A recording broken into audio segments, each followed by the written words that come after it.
Without warning, the front doors burst open and everything changed. A German shepherd stumbled in, his chest heaving, one leg dragging behind him, blood streaking the tile floor. Clenched tightly in his jaws was a torn, dirt-covered backpack. Officers jumped to their feet in shock. "Is that Rex?" one of them gasped. The K-9 collapsed at the reception desk, still holding on to the bag like his life depended on it. His eyes, though clouded with pain, remained focused, urgent. There was no handler in sight, no leash, just the bloody dog and that backpack. Officer Ramirez rushed forward, kneeling beside him. "Where's Daniels?" he asked aloud, scanning the doorway.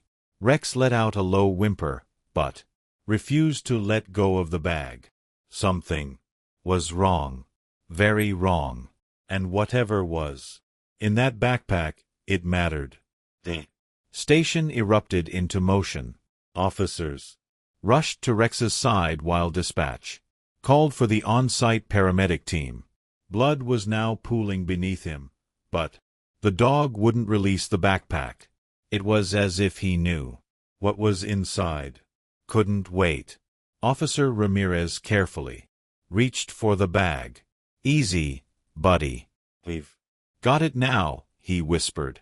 Rex finally loosened his grip and collapsed fully, his breathing shallow but eyes locked on Ramirez. Another officer confirmed. This was Rex, assigned to Officer Daniels from the K-9 task unit. But Daniels was nowhere to be found, and their patrol car hadn't returned from a routine assignment earlier that morning. Tension thickened as officers cleared the lobby and secured the perimeter. K-9 unit showing up alone and injured was unheard of. Something serious had gone down, and whatever Rex brought with him was more than a message. It was a silent, bloody cry for help. With steady hands, Officer Ramirez unzipped the backpack on the briefing room table. Everyone in the room stood silent, watching. The first item he pulled out was a blood-stained baby blanket, small, pink, and still warm. Gasps rippled across the room. Next came a photograph. A woman holding a baby, both smiling. Sticky note on the back read, "Just one word, Leia." Then came a burner phone, and a small flash drive wrapped in a rubber band. But the final item sent chills down every spine in the room. Compact GPS tracker blinking steadily.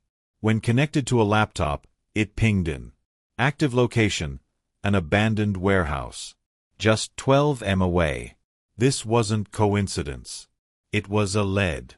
"This isn't random," Ramirez said. Daniels knew something. He sent Rex back on purpose. In that moment, the room changed. The dog's bloodied arrival wasn't a mystery anymore. It was the start of a mission.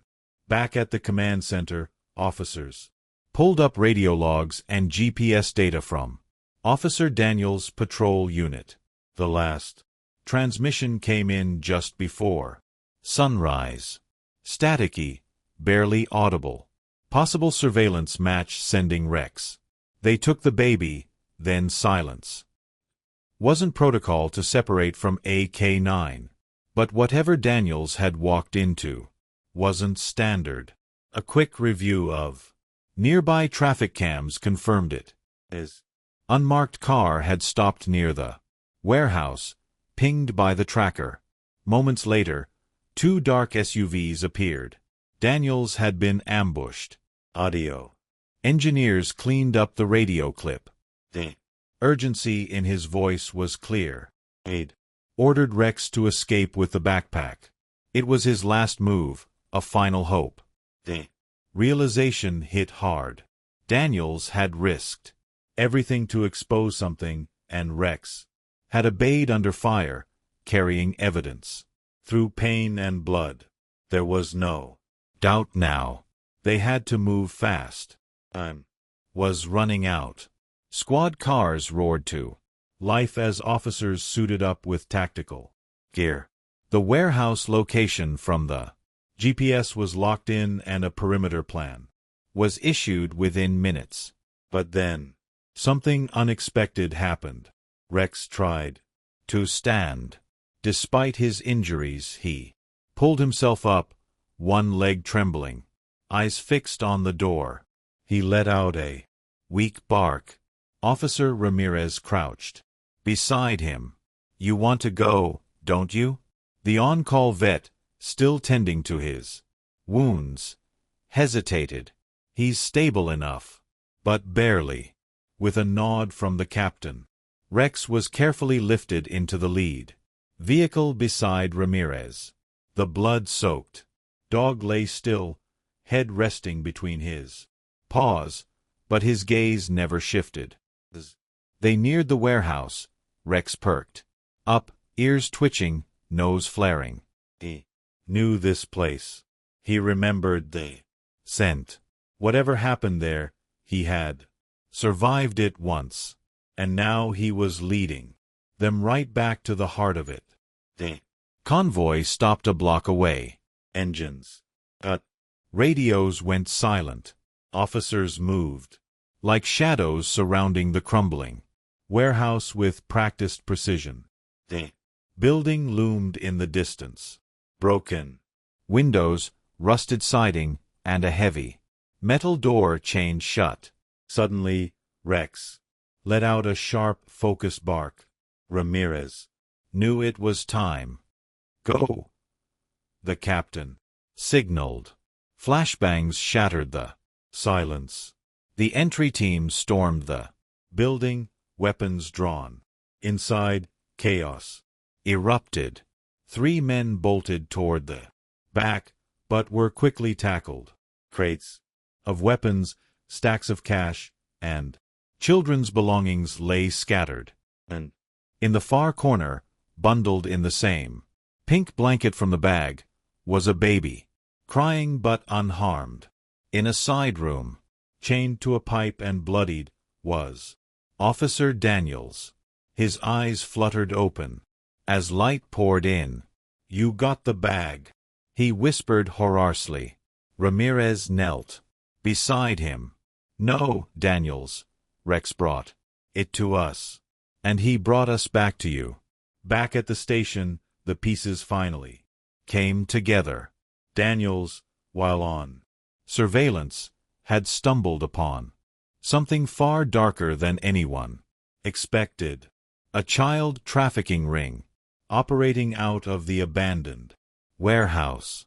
He had been quietly gathering intel for weeks, documenting faces, vehicles, and drop-off points. But before he could report it, they found him. Knowing his time was short, Daniel stuffed the most critical evidence into the backpack: photos, the flash drive, the GPS tracker, and gave Rex a silent command to run. Under gunfire and wounded, Rex had managed to escape. Forensics cracked open the flash drive. Inside were detailed logs, names, dates, transaction records. It was a treasure trove of evidence. The baby, identified as Leia, had been reported missing just 3 days earlier. Her mother was already en route, sobbing over the phone when she heard the news. Rex didn't just carry a bag. He carried a lifeline for a child, an officer, and justice. As the sun set behind the station, Rex was rushed to the emergency vet clinic. Sirens wailing as officers followed close behind. He had lost a lot of blood. The bullet wound in his side was deep and shrapnel was lodged near his back leg. Still, he hadn't whimpered once. Inside the clinic, the vet team worked tirelessly. IVs were connected, wounds stitched, internal bleeding controlled. Outside, officers sat in silence. Daniels in a wheelchair, refusing to leave. "He saved that baby," he whispered. "He saved me." Hours dragged. Then finally, the vet emerged, removing his gloves with a tired but gentle smile. "He's a fighter," he made. Cheers erupted. Daniels let out a shaky breath he didn't know he'd been holding. They were all heroes that day, but one had run through fire bleeding, and still refused to stop until help arrived. Rex had survived the mission. Now it was time to let him heal. The story swept across the nation like wildfire.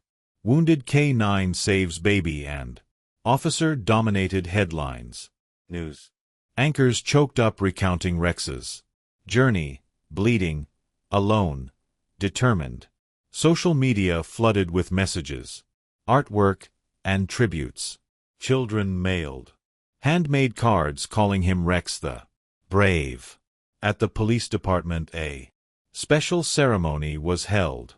Officers, families, and the community gathered as Rex, now bandaged but walking proudly beside Daniels, stepped onto the stage. The chief pinned a Medal of Valor to Rex's collar as the crowd erupted into applause. Daniels knelt, placing a hand on his partner's shoulder. He didn't follow orders that day, he said. He followed his heart. That moment became more than recognition. It became legend. Rex wasn't just a K9.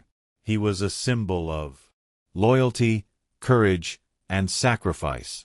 And though he couldn't speak, his actions roared louder than any words ever could. He wasn't just honored, he was immortalized.